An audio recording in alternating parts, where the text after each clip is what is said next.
Welcome. నమస్తే. So, ఇవాళ మనం ఎడిటోరియల్ ఏముంది 'ద హిందూలో' చూద్దాము. బేసిక్‌గా అయితే 3, 4 ఎడిటోరియల్స్ ఇచ్చాడు. దాంట్లో మనం 2 డీటెయిల్‌గా చూద్దాం. మిగతా 2 నార్మల్‌గా చూద్దామనమాట. సో, ఏదైతే మెయిన్‌గా ఉందో అది డీటెయిల్‌గా చూద్దాం. ఆహ్, ఒకటేమో అండమాన్ నికోబార్ ఐలాండ్స్ గురించింది ఫస్ట్‌ది. సెకండ్‌దేమో ఎఫ్‌డీఐస్ ఇండియా యొక్క ఫారెన్ డైరెక్ట్ ఇన్వెస్ట్‌మెంట్స్ గురించి అసలు ప్యాటర్న్ ఎట్లుంది, ట్రెండ్ ఎట్లుంది అని ఇంకోటుందనమాట. ఇంకా ఒపీనియన్‌కొచ్చేసరికి జీఎస్టీ 2.0 చాలా మంచిది అని చెప్పిర్రు. అండ్ నీలగిరీస్ గురించి, నీలగిరీస్ క్రైసిస్ అనేది ఏంటి కూడా చూద్దాం. టీ ఏమైతుంది అసలు ఏంది కథ అని. ఆహ్, అట్లనే ఇక్కడ ఒక డెమోగ్రాఫిక్ డివిడెండ్ గురించి ఒకటి ఇచ్చాడు. ఇంకోటేందంటే ఆహ్, లూప్ హోల్స్ ఈసీఐ సంబంధించి ఇచ్చాడు. అసలు అంటే అది చదివినా ఓవరాల్‌గా ఏముంది అని చెప్పేసి చెప్తాను. ఈ 2 ఆర్టికల్స్ మాత్రం చాలా ఇంపార్టెంట్. ఓకే. సో, ఈ అండమాన్ నికోబార్ ప్రాజెక్ట్ అనేది నరేంద్ర మోడీ గవర్నమెంట్ చేపట్టిందనమాట. సో, దీని బ్యాక్‌గ్రౌండ్ చెప్తున్నా ఫస్ట్.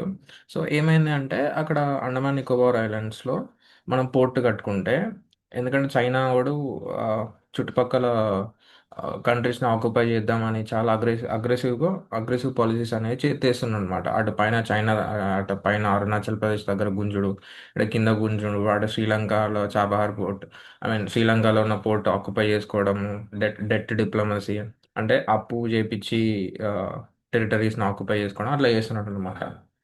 సో, దీనికోసం దీన్ని అంటే స్ట్రాటజిక్‌గా మనం మొత్తం వంచాలంటే ఏం చేయాలి ఇండియా? అక్కడ అండమాన్ నికోబార్‌లో ఒక పోర్ట్ పెట్టుకొని, కనెక్టివిటీ పెట్టుకొని, ఆర్మీ ట్రూప్స్ పెట్టుకొని, అట్లా పెట్టుకుంటే ఏందంటే మనకు సేఫ్టీ ఉంటదనమాట. సో, మెయిన్ థింగ్ అది. సో, ఇక్కడ ఈ ఆర్టికల్ రాసింది Sonia Gandhi. So, opposition leader Congress party. వీళ్ళు ప్రాజెక్ట్ చేద్దామన్నది బీజేపీ పార్టీ. సో, అక్కడ మ్యాటర్ ఏందంటే అంటే NDA government, UPA government. Matter ఏందంటే వీళ్ళకు వాళ్ళు చేసేది వాళ్ళకి వీళ్ళు చేసేది నచ్చదు. బికాజ్ అపోజిషన్ పార్టీ కాబట్టి ఏదో ఒక క్రిటిసిజం చెప్పాలని చెప్తారనమాట. అసలు ఆ క్రిటిసిజం రియాలిటీ ఉందా? లేదా? అని కూడా మనం ఆలోచిద్దాం. సో, మెయిన్‌గా ఆర్టికల్ దేని గురించి అంటే అంటే యాంటీ నికోబార్ ప్రాజెక్ట్ గురించే ఉంది. ఎందుకంటే అక్కడ నికోబార్ ప్రాజెక్ట్‌లో మనకి షాంపెన్ ట్రైబ్స్ అనేటోళ్ళు ఉంటారనమాట. షాంపెన్ ట్రైబ్స్ అరౌండ్ ఎంత 270, 280 పీపుల్ ఏమో ఉన్నారక్కడ. సో, వాళ్ళకి డేంజరు, వాళ్ళ కల్చర్‌కి డేంజరు. అట్లెట్లా చేత్తరు? ఇది చేయడం తప్పు. Ecological sensitive area. ప్లస్ అక్కడ 2004లో సునామీ వస్తదనమాట. ఇంకా సునామీ వచ్చింది అది ఇది అని చెప్పేసి ఈమె రాసింది ఓవరాల్‌గా. మనం అసలు ఎగ్జాక్ట్‌గా ఏం రాసింది ఓవరాల్‌గా స్టార్టింగ్ నుంచి ఎండింగ్ వరకు ఏమేం పాయింట్స్ ఉన్నాయి అనేది నేను చెప్తా అనమాట ఇప్పుడు. సో, ఇది అర్థమైందని అనుకుంటున్నా. ఎకలాజికల్ డిజాస్టర్ నికోబార్‌లో ఏమైతుందని. సో, మీకు గనుక ఈ వీడియో గనుక కొంచెం స్లో ఉంటే 1.2x, 1.5x ట్రై చేయండి. సో, ఇక్కడేందంటే స్టార్టింగ్‌లో సగం ఉడికిన రొట్టె ఉంటది గదా! దాంతోటి లాస్ట్ 11 ఇయర్స్ పాలిసీతో అంటే 2014 నుంచి నరేంద్ర మోడీ గవర్నమెంట్ ఏం చేయట్లేదు. 11 ఇయర్స్ నుంచి ఉత్తుత్తుగానే ఉన్నది. అండ్ ఇప్పుడు great Nicobar mega infrastructure project ఉంది గదా!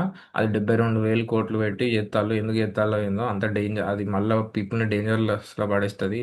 And ఎకోసిస్టమ్‌కి problem. అది అక్కడ న్యాచురల్ డిజాస్టర్స్ ఆల్రెడీ 2005లో సునామీ అక్కడ వచ్చింది. భూకంపాలు వచ్చినాయి. ఎందుకు ఆడ ఏత్తాళ్ళు అని ఆ ఫస్ట్ పారాగ్రాఫ్‌లో ఉందన్నమాట. సెకండ్ పారాగ్రాఫ్‌లో ఏముందంటే ఇండిజినస్ కమ్యూనిటీస్ ఉంటారు. నికోబారిస్ ట్రైబ్స్ ఉంటారు. షాంపెన్ ట్రైబ్స్ ఉంటారు. వాళ్ళు పర్టిక్యులర్‌లీ వల్నరబుల్ ట్రైబల్ గ్రూప్ అనమాట. పీవీటీస్ మన ఇండియాలో 72 పీవీటీస్ ఉన్నాయన్నమాట. జనరల్ క్రైటీరియా ఏంటంటే వాళ్ళు అందరికంటే హైలీ బ్యాక్వర్డ్ పీపుల్ అనమాట. గ్రూప్ ఆఫ్ పీపుల్‌ని పీవీటీస్ అంటారనమాట. సో, ఇక్కడేందంటే 2004లో సునామీ వచ్చింది. ఇంకా వాళ్ళు గ్రేట్ థ్రెట్ ఉన్నది. వాళ్ళు అంటే ఇంకో కల్చర్‌ని ఎట్లా అడాప్ట్ చేసుకోగలుగుతారు? ఇదేదో లార్జ్ స్కేల్ డెవలప్‌మెంట్ ప్రాజెక్ట్ అని చెప్పేసి వాళ్ళని అట్లా చేత్తరా? అది అని చెప్పేసి ఓవరాల్‌గా అట్లుందనమాట. యాన్సిస్ట్రల్ ల్యాండ్స్‌కి దూరం చేత్తరా అని చెప్పేసి. అండ్ ఇంకోటేందంటే ఈ సోనియా గాంధీ ఏమని క్రిటిసైజ్ చేస్తుందంటే ఇప్పుడు ట్రైబ్ అంటే ట్రైబ్‌కి సంబంధించింది ఒక కాన్స్టిట్యూషనల్ బాడీ ఉంది. ఏదైనా వాళ్ళకి చేంజెస్ చేయడానికి. రైట్. సో, అక్కడ కాన్స్టిట్యూషనల్ బాడీస్ ఆర్టికల్ 338 ఏ ఉంది. అంటే 338 ఎస్సీ, 338 ఎస్టీ, 338 బి ఓబీసీకి సంబంధించిన నేషనల్ కమిషన్ ఫర్ ఇది ఎస్టీకి అన్నమాట. నేషనల్ కమిషన్ ఫర్ సో, దానికి అనుమతి తీసుకోవడము కన్సల్ట్ కావాలి. కానీ కన్సల్ట్ కావాలి గవర్నమెంట్. హ్మ్. ఇంకా ఇంకా నెగ్లెక్ట్ చేసిల్లనమాట దాన్ని. వాళ్ళు చేసింది. పోనీ అట్లా కాదు సోషల్ ఇంపాక్ట్ అసెస్మెంట్ అది చేపియాలి. అక్కడ రైట్ టు ఫెయిర్ కంపెన్సేషన్ కింద ఎవరైతే వాళ్ళు ఒక ప్లేస్ నుంచి ఇంకో ప్లేస్‌కి డిస్ప్లే చేస్తున్నామో వాళ్ళకి కొన్ని పైసలు అట్లా ఇట్లా ఇయ్యాల. ఇచ్చిందా? ఇయ్యలే. అది అంటే ఆ రూల్స్ని ఆమిట్ చేసింది. ఇంకోటి ఏంది, ఫారెస్ట్ రైట్స్ యాక్ట్ 2006 అని ఒక యాక్ట్ ఉన్నది. దాని ప్రకారం ఏంటంటే ఆ ట్రైబ్స్కి వాళ్ళు ఆ ల్యాండ్ని ప్రొటెక్ట్, ప్రిజర్వ్, రెగ్యులేట్ చేసుకునే స్కోప్ ఉన్నది. ఈ రైట్ని కూడా వాళ్ళు అంటే బీజేపీ గవర్నమెంట్ తినేస్తుంది అని చెప్పేసి ఇంకోటి ఉంది అనమాట. సో అట్లా క్రిటిసిజం మూడు ఉన్నాయి. ఇంకోటి ఏంటంటే the farce of compensatory afforestation. అంటే జనరల్గా ఎప్పుడైతే అంటే ఏ ప్రాజెక్ట్ అయినా మనం ఒక కాడ తీసేస్తున్నాం అంటే ఇంకో దగ్గర ఎక్కడనో ఒక దగ్గర అంటే నెట్ జీరో వచ్చేటట్టు మనం అంటే చెట్లు పెంచుతాం అనమాట. సో ఇక్కడ వీళ్ళది ఏం చెప్పారు అంటే ఆ గవర్నమెంట్ వాళ్ళు, మేము నికోబార్ ఐలాండ్స్ చెట్లు కట్ చేస్తున్నాం కదా, ఎన్ని చెట్లు, 8.5 lakh చెట్లు అనమాట ఎస్టిమేషన్ ప్రకారం. సో అన్ని కట్ చేసినప్పుడు నేను హర్యానాలో కూడా అంటే ఇక్కడ కట్ చేసి హర్యానాలో పెడతా చెట్లు అని చెప్పింది అనమాట గవర్నమెంట్. అదేంటి, సో ఎస్టిమేట్స్, ఇండిపెండెంట్ ఎస్టిమేట్స్ అన్నారు ఏమన్నారంటే అది 8.5 lakhs కాదు, అంటే ministry of environment and forest and climate change ప్రకారం 8.5 lakh ట్రీస్, కానీ ఒరిజినల్గా అంత కాదు. ఇక్కడ అది 32 లక్షల నుంచి 60 లక్షల వరకు, 58 lakh ట్రీస్ వరకు కట్ చేసే అవకాశాలు ఉన్నాయని చెప్పేసి వేరే ఇండిపెండెంట్ అంటే మీడియా కానీ ఇంకా వేరే వేరే అంటుందన్నమాట. సో ఇదేంటంటే మళ్ళీ ఇంకోటి క్రిటిసిజం ఏంటంటే హర్యానాలో ఎక్కడైతే ఫారెస్ట్ పెడతాము, చెట్లు పెడతాము అని అనుకున్నారో ఆ ల్యాండ్ ఆల్రెడీ ఆప్షన్ అయిపోయింది. చూడు ఇన్ని కథలు ఉన్నాయని చెప్పేసి సోనియా గాంధీ లైక్ ఆమె క్రిటిసైజ్ చేస్తుంది అనమాట. ఇక్కడ మ్యాటర్ ఏంటంటే అంటే ఆమె ఒక హైలీ లీడర్ పొజిషన్లో కూర్చుంది కాబట్టి మేబీ అది ఫ్యాక్చువల్ అవ్వచ్చు, ఫ్యాక్చువల్ అవ్వకపోవచ్చు. But the thing is these are the criticisms. So అంటే ఈ సోషల్ ఇంపాక్ట్ ఫాలో అవ్వకపోవడం, ఎన్సీ ఎస్టీని కన్సల్ట్ కాకపోవడం, ఫారెస్ట్ రైట్స్ని యాక్ట్ని హరించేయడం, సో ఇలాంటి అని ఉన్నాయన్నమాట. సో ఇది అంటే నేషనల్ గ్రీన్ ట్రిబ్యునల్ కూడా ఆ, మా ఈ నిజాన్ని ఇది మ్యానిపులేట్ చేసేసింది హై పవర్డ్ కమిటీ పెట్టి. అండ్ హై కమిటీ ఏం చెప్పిందంటే మళ్ళీ పోర్ట్ సైజ్ని రీక్లాసిఫై చేసి అండ్ చేయమని అట్లా చెప్పింది అనమాట. సో ఇక్కడ మనం ఏంటంటే ఓవరాల్గా ఆ, ఇక్కడ కొన్ని మ్యాప్స్ కూడా చూద్దాం అనమాట ఇక్కడ. సో ఇది గ్రేట్ నికోబార్ ప్రాజెక్ట్ అనమాట. ఇక్కడ రోడ్ ప్రపోజ్ చేశారు అండ్ పోర్ట్ రోడ్ ఉంటుంది అనమాట. సో దీన్ని ద ట్రంక్ ఇన్ఫ్రాస్ట్రక్చర్ రోడ్ అంటారు అనమాట. అండ్ ఆంథ్రోపాలజిస్ట్ ఏం చెప్పారు అంటే ఇక్కడ కొంచెం అంటే భూకంపాలు అవి ఇవి ఎక్కువ ఉన్నాయి, కరెక్ట్ కాదు ఇది అని చెప్పారు అనమాట. ట్రైబల్స్ కూడా చాలా ఎఫెక్ట్, ఎందుకంటే వాళ్ళు ఎవరితోటి కలవడానికి ఒప్పుకోరు అనమాట. సో ఇక్కడ నీకు ఇమేజ్ చూపిస్తా షాంప్ అండ్ డ్రైవ్ది. చూడండి. సో వీళ్ళు అనమాట షాంప్ and drive. So they don't want to mix with other people. So ఇట్లుందనమాట మ్యాటర్. అంటే ఫారినర్స్ కూడా వెళ్ళినా కానీ చంపేసారు అని చెప్పేసి కేసెస్ ఉన్నాయి. సో ఇట్లా, సో ఇంత బ్యాక్వర్డ్గా ఉన్నారనమాట. నెక్స్ట్ ఏంటంటే ఆ ప్రాజెక్ట్ ఇప్పుడు చూడు డయాగ్రామ్ చూపిస్తున్నా కదా. ఇక్కడ ఏంటంటే ఈ అండమాన్ నికోబార్ ఐలాండ్స్ అనేది మన ఇండియాకి అరౌండ్ 1190 కిలోమీటర్స్ ఉంది. ఇక్కడ 270 కిలోమీటర్స్ ఉంది, 1125 కిలోమీటర్స్. మయన్మార్ యాంగానికి 695. సో అన్నిటికీ అంటే దగ్గరలో ఉన్నది. సో దీనివల్ల ట్రేడ్ పెరుగుతుంది, ఐ మీన్ కాస్ట్ కట్టింగ్ చేసుకోవచ్చు. అండ్ ఇది ఒక హాల్టింగ్ స్టేషన్ లా ఉంటుంది, అంటే పోర్ట్ కదా అని చెప్పేసి కూడా ఉందన్నమాట. సో అట్లా అంటే ఏమేమి ప్రాజెక్ట్స్ అంటే international container transshipment shipment terminal, greenfield international airport, power plant ఇవన్నీ కడుతున్నారు అనమాట. సో అది మ్యాటర్. మనం ఆర్టికల్కి వచ్చేద్దాం. సో ఇక్కడ ఏంటంటే ఇంకోటి ఫ్లాస్ ఇన్ మెథడాలజీ అని చెప్పేసి ఇంకో క్రిటిసిజం కూడా ఉంది. ఇక్కడ ఏమి చెప్పిందంటే wild life stand point of వ్యూలో మనకు ఇక్కడ లాంగ్ టైల్ మకాక్ అంటే అది లైక్ కోతులు ఎక్కువ ఉంటుంది అనమాట. లాంగ్ టైల్ మకాక్ ఇదే లాంగ్ టైల్ మకాక్. సో ఇక్కడ నికోబార్లో ఎస్పెషల్లీ ఉంటుంది. దీనికి కూడా థ్రెట్ ఇవి అక్కడ పోర్టు కడతాయి, ఇవి కోతులేట్ పోవాలి ఏంది కథ అని చెప్పేసి ఉన్నదన్నమాట ఒకటి. సో దీన్ని మనం అది లయన్ టైల్ మకాక్ది, దీన్ని ఓల్డ్ వరల్డ్ మంకీ అంటారు అనమాట. So IUCN status critical endangered and appendix 1లో ఉంటుంది అనమాట. సో అది ఈ లాంగ్ టైల్ మకాకు పోతుంది, సీ టర్టిల్స్ వాళ్ళ నెస్టింగ్ సైట్స్ పోతాయి.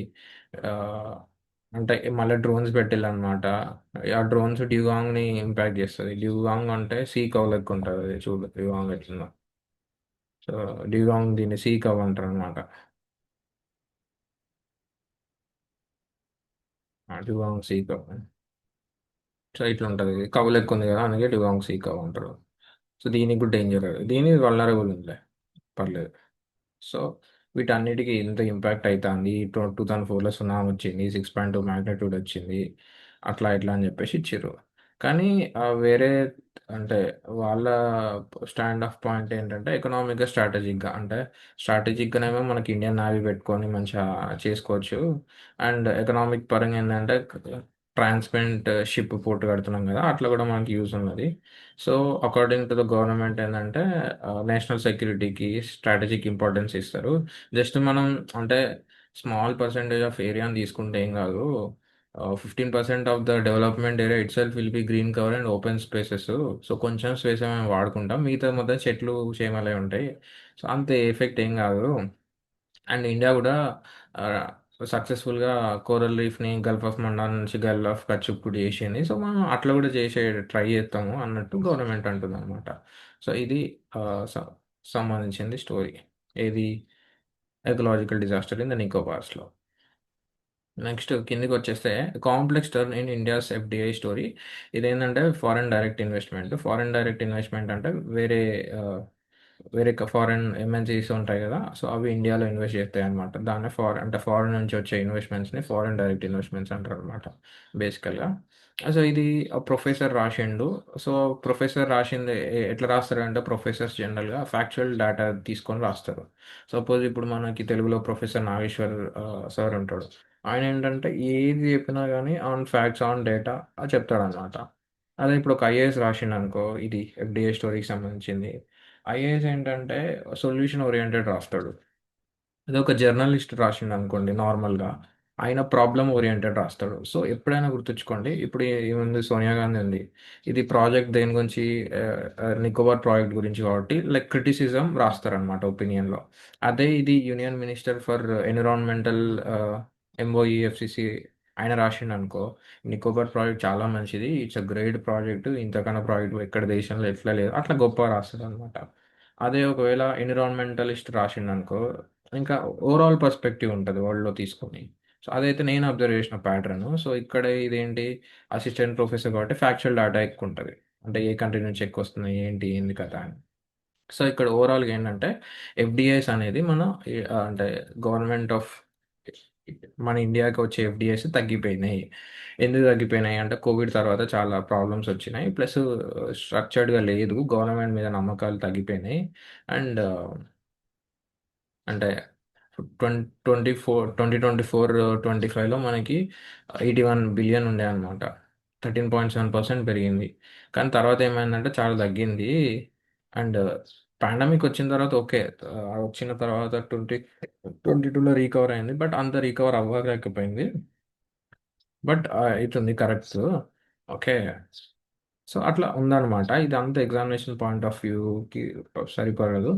ఇక్కడ ఏంటంటే లాంగ్ టర్మ్ వ్యూ పెట్టుకోవాలి. అంటే resilient investment eco system build చేయాలంటే మనం ఇన్ఫ్రాస్ట్రక్చర్ని పెట్టుకోవాలి, educational and skill building initiative చేసుకోవాలి. ఇప్పుడు స్కిల్ బిల్డింగ్ చేసుకున్నాం అనుకో, వేరే అంటే కంపెనీస్ కూడా ఓకే, ఇండియాలో మనకి ఐటీ ఎంప్లాయీస్ ఉన్నారు ఎక్కువ, ఎందుకున్నారు, ఐటీలో స్కిల్ ఉంది కాబట్టి. సో అట్లా అట్లా వేరే వేరే ట్రేడ్స్లో వేరే వేరే దాంట్లో ఒకేషనల్ ట్రైనింగ్ అని ఇంకా అన్ని ట్రైనింగ్ చేసేస్తే వాళ్ళు వస్తారు, ఎఫ్డిఐలు పెరుగుతాయి. ఇక్కడ మనం చూస్తే ఆ, సింగపూర్, మారిషస్ మన దగ్గర అంటే హైయెస్ట్ ఎఫ్డిఐస్ చేస్తుంది అనమాట ఇండియాలో.